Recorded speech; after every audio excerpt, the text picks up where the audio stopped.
Welcome to American Dealmaker.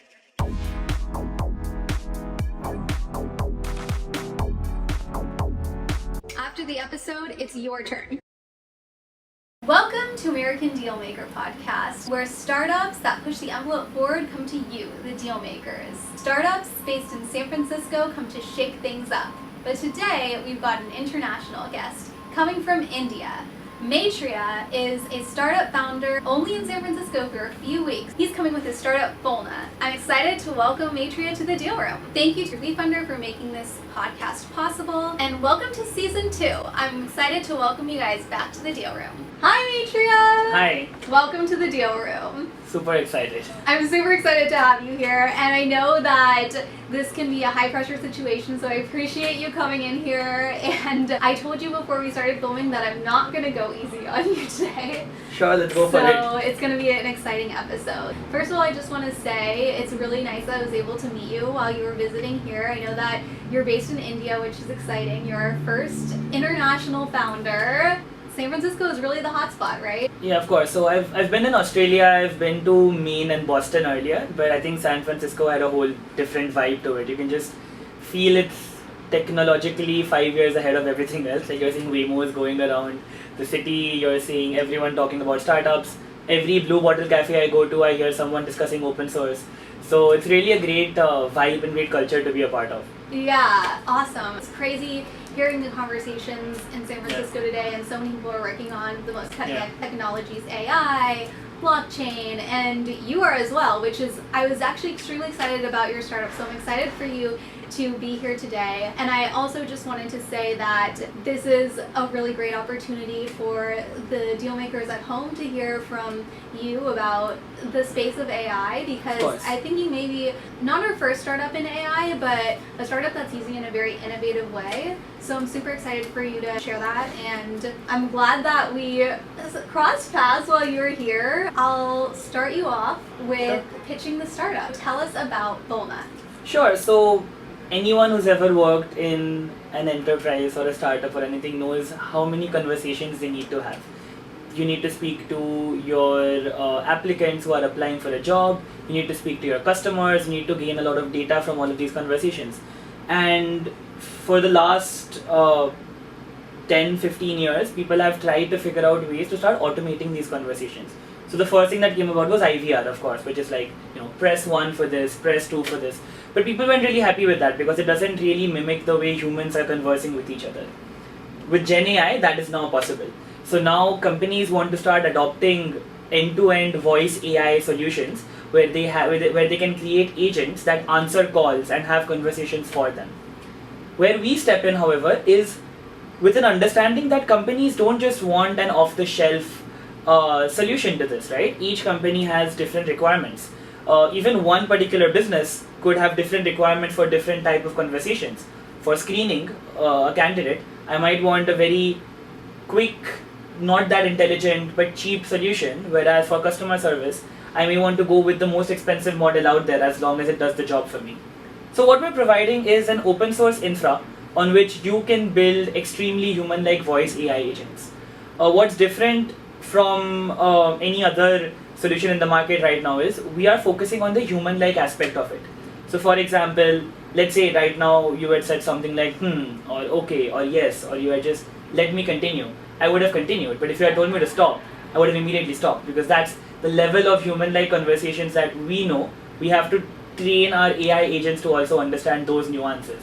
So that's what we're focused on, and the reason we're open source is we truly believe we want developers to start using our platform, building on top of it. There is a massive world that is ready to be opened in voice AI as we slowly start automating the most basic form of communication that humans have, which is speech. So yeah, that's what we're building, and we've been building for around 7-8 months. We've raised a pre-seed round already. We're planning to raise a seed round and hopefully shift to San Francisco as well sometime next year. Amazing. I love that. Thank you for giving that amazing pitch. I've definitely got some questions, and I'd love to dive in. I want to start by asking you, tell us about language, because I think that's a differentiator for you, since this is a space that so many people are flooding into as far as AI, and the use case is interesting because you're serving businesses that can use this for customer service. They can also use it for hiring. Do you translate other languages, and how does that work? So what we provide is an infrastructure which can integrate with any models of your choice.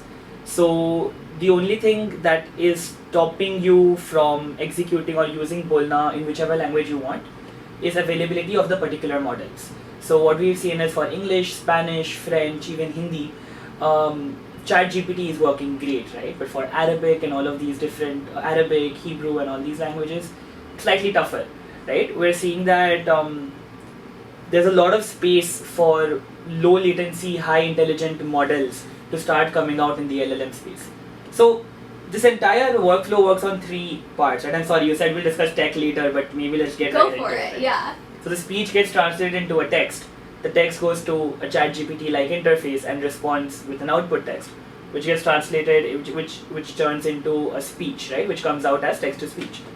Now we need models that first understand different languages, that an LLM that can input and output a response in that language, and then a text to speech converter for that particular language. And we think that all of these layers are getting built slowly, but in order to have really conversational agents, we need them to be very low latency and high intelligence, which GPT is doing great right now.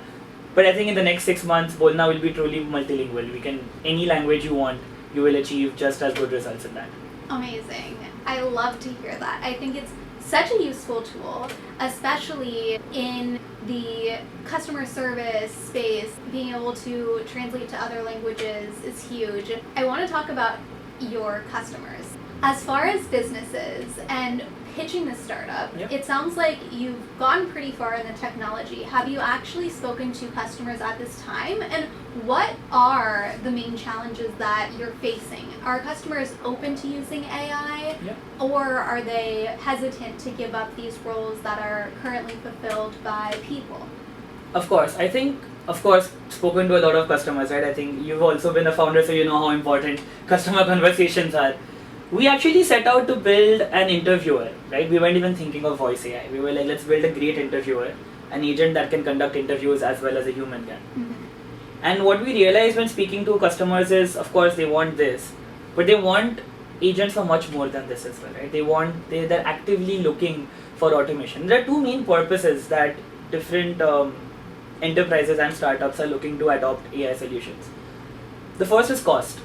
The first is that these large companies, which have now massive call centers or massive BPOs, where there are hundreds and hundreds of employees who are just doing routine calls, they want to start saving on costs. They want to make this more scalable. They want humans to handle the more intelligent, the more deeper calls, but the routine calls should be able to be handled by AI.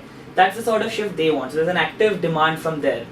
On the other hand, if a startup wants to grow 10x in the next 6 months, and they want to maintain that level of high-touch customer interaction, they need their sales team and their customer service team to also grow by 10x. They don't want to do that because that becomes an obstacle to scaling. So to remove that bottleneck, startups are also looking to onboarding these AI solutions, right? So that's what we learned from our customers, that the demand is definitely there. Now, when you look at the massive enterprises and banks of the world, that's where the hesitation is still there towards AI. And it's rightfully there, right? Because I think we've got a lot of POCs. We've converted a few of them into good customers as well. However, many places we are seeing it just getting stalled or delayed because it's always like, hey, this is just 90%, this is just 95%. There's not 100% guarantee that this call is going to work. So we think AI is still getting there, and there are multiple breakpoints right now. We are on the mission to solve them along with everyone else in this space. But yeah, I mean, according to me, in the next 1 or 2 years, the concept of IVR solutions is not going to remain anymore.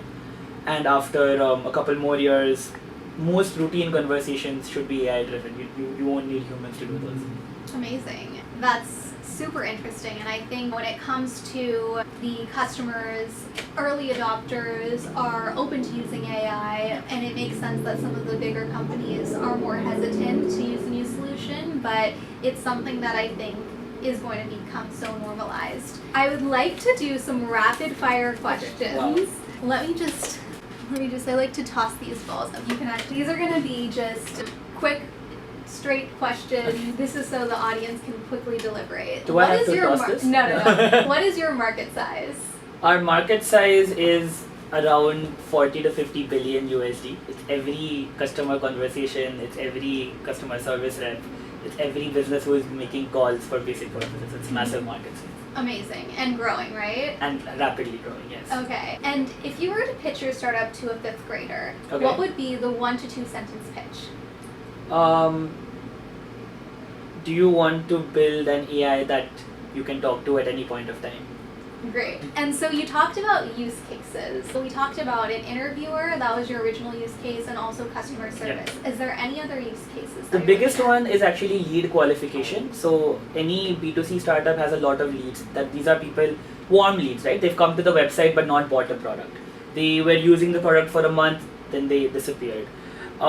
People who said, call me, and then did not pick up the call. Or people who asked for a mail and did not respond to the mail. You need to understand whether these leads are a potential to become a customer, or should we ignore them, right? For these things, the only way to get a synchronous conversation is by calling. You send a mail, you send a message, you may or may not get the response. And to do these calls, you need humans. These calls are pretty specific. You have to give certain information, you have to ask certain questions, and you have to just bring back what are the key points about this customer. We think AI can do that, and that's, I think, the biggest use case that's going to first start getting automated.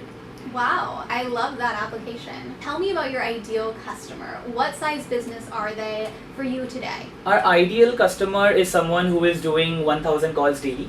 That comes out to be around 100,000 minutes of calling per month. We think these are the most important customers who are actively looking to start shifting away from having to employ and manage massive teams towards AI agents. Amazing. I know we started to talk about technology. Can you tell me a little bit about your tech stack and what you're building? Give us the most nerdy that you can get here, the Albert Einstein. Okay, so to be honest, I'm not the CTO. But to answer this quickly, I think, as I said, our tech stack is comprised of integrating a speech-to-text, a large language model, and a text-to-speech solution.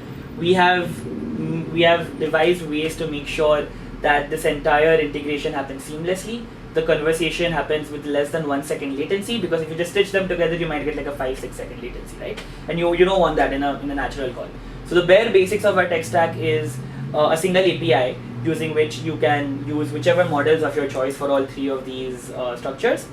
Beyond that, we have created layers which understand these human nuances, so that one is like understanding interruptions, understanding the difference between an accidental and a real interruption, differentiating the user's voice from background noise so that the AI doesn't respond to maybe a song that's going on in the background, and multiple other things like that.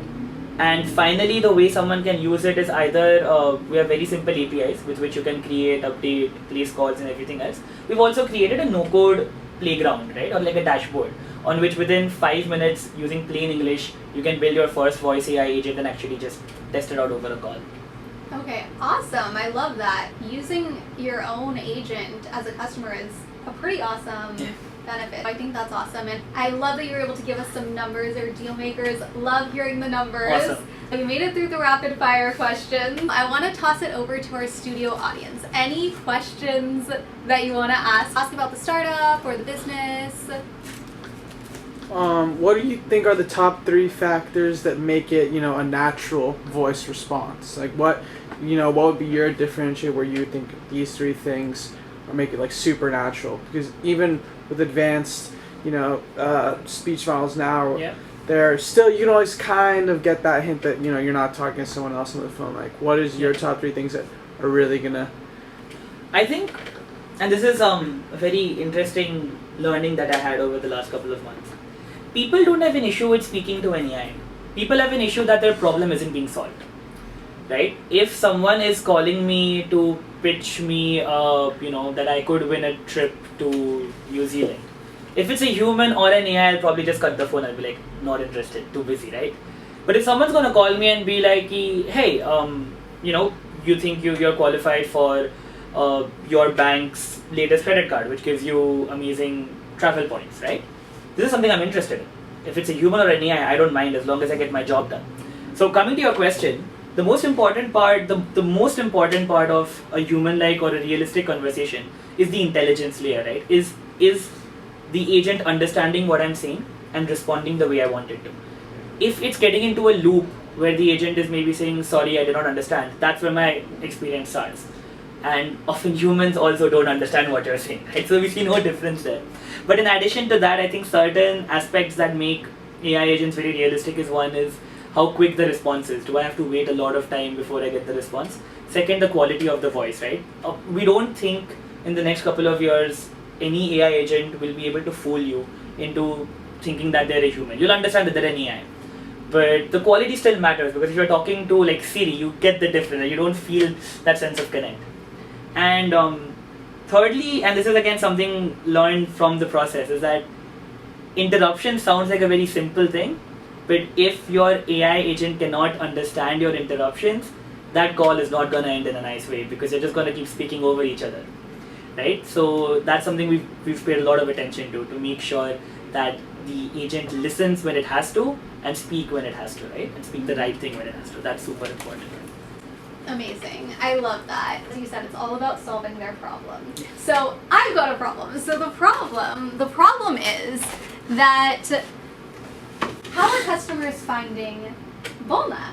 Yep. How are you getting the word out? And the problem is that this is such an amazing business. I want to see more companies using it. What's your marketing strategy? American Dealmaker is my marketing strategy. But no, I think we have been very active on LinkedIn and Twitter. Whenever we try to ship a new product every week, that's something we've decided and we've been doing regularly since the start of Jan. Even if it's a small product, we just make it a point that Fridays we need to ship. And we generally put out a post on LinkedIn or Twitter about what we're doing. We have a good following on GitHub, we have a good Discord group, and please join our GitHub, join our Discord group if you can. We'd love to chat with you. I think we've got good level of inbounds from India primarily, because we have a pretty strong network here, and the goal right now is to start transforming that into SF as well, because we definitely see our biggest target group or our biggest target audience sector to be in the Bay Area. And that was the main purpose of coming here as well, right? Starting to build that network of like-minded founders, investors and all, who will actually get the word out. Yeah. So yeah, that's for example, some large consumer tech startups in India, if you've heard of Zomato or Meesho and all of these. We've spoken to them, right? Like, and we want to start translating that to the DoorDash and Grubhub and all of these larger startups and companies which are based in US. Amazing. I love that. I think that's great to hear. I love the strategy. So I'm seeing confetti. As far as the questions, I want to kind of shift over to some questions about you. Questions about you as a founder and your journey, because I'm a founder as well, and I know that there can be tougher parts, and that overcoming obstacles is a big part of progress and finding success in different areas. I'd love to hear from your perspective, whether it's in pitching sales and in pitching for fundraising. What are some of the biggest challenges you faced in communicating that vision, and how did you overcome that? So the biggest issue, of course, different startups have different issues, right? Before we started building, we often were thinking about, how do we show that the market is big, right? That's a question even you must have had as a founder. How do you convince other people that this market is massive? We've never had to do that, right? We talk to a VC or a customer and they're like, yeah, we know the market, everyone wants this, it's fine. The issue we are facing is focus and differentiation. As a first-time founder, right, you often tend to be pulled by or be tempted by big deals and big companies, right? So we've had our experience of companies giving us super lucrative business deals and us getting pulled in by them, working with them for a month, then sort of realizing that they are not our core ideal customer profile in the first place, right? So that has been a big task for us, to sort of say no to certain things and go deeper on the others. Because the space is very attractive, it is very crowded. I think when we started 7-8 months back, there was almost no new startup building very similar infra like we are. Right now I can think of 5 startups in SF which are building it right now as we're speaking. So definitely differentiating from the crowd, being more focused is the biggest task that we are every day figuring out and revisiting. Awesome. Take us back. Why did you decide to become a founder? So I was in Bain and Company. I was in consulting right out of undergraduate, and really enjoyed consulting. But sort of always felt that I want more ownership. I want to really build something of my own. Right? Like even with Bain, we were working on great cases. We were working with really large Fortune 500 companies. But sort of always felt that I want to drive something myself. So I left Bain and I joined a very small startup, the Series A startup called Probo, where I sort of experienced how growth works, how revenue works, how product works, and all of that. And after 1.5 years, I sort of felt that okay, I think it's time to take the big leap away from the corporate world into trying to build something myself.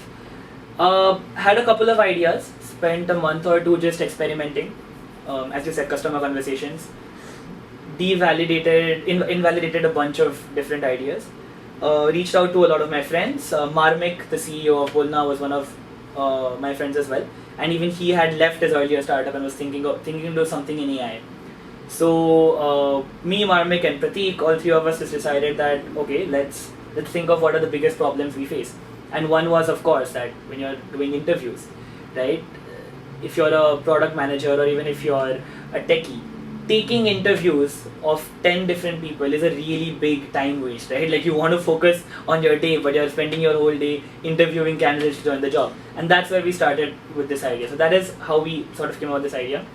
Why did I want to build something of my own? I think goes right back to school and college, right? Always liked leadership, always liked to, do something out of the ordinary, create something different. And yeah, I think Bolna was a great opportunity to finally step in that direction. Amazing. Coming back to your strategy and mindset as a founder, tell me about how you stay productive. So I think I have like a Jira board of myself as well, where I sort of write down what are my tasks for the day, for the week, how do I need to prioritize, what meetings do I have. I like to have everything written down in my calendar. But apart from work, I think three I would say major points of staying productive is one is friends, right? Like just having a good social life, taking that time out of work with your laptop far away from you, where you're just talking to people about literally anything in the world. The second thing is sports, both playing and watching. I think following a sport or following a team really brings a lot of meaning into certain days where you sort of are lost and you're like, hey, you know what, you're not feeling right, you're not understanding what to do in work. I think both playing and watching sports really brings that sense of urgency. And finally, I would say music, right? Like if I've had a bad meeting or anything, I just need one good 1980s rock song to make me productive again and not spend the next 30 minutes just, being sad about how the meeting went. Awesome. Love that. I think that music is a great way to uplift. Since you are one of our first international guests, I would love to hear a little bit about where you're based. Tell us Sure. about where you're based in India and paint us a picture. What is the startup landscape like there? Of course. So I've been based all over India. I was in Mumbai. I used to live in Mumbai for my school. I studied at IIT Delhi, which is one of the leading universities in India.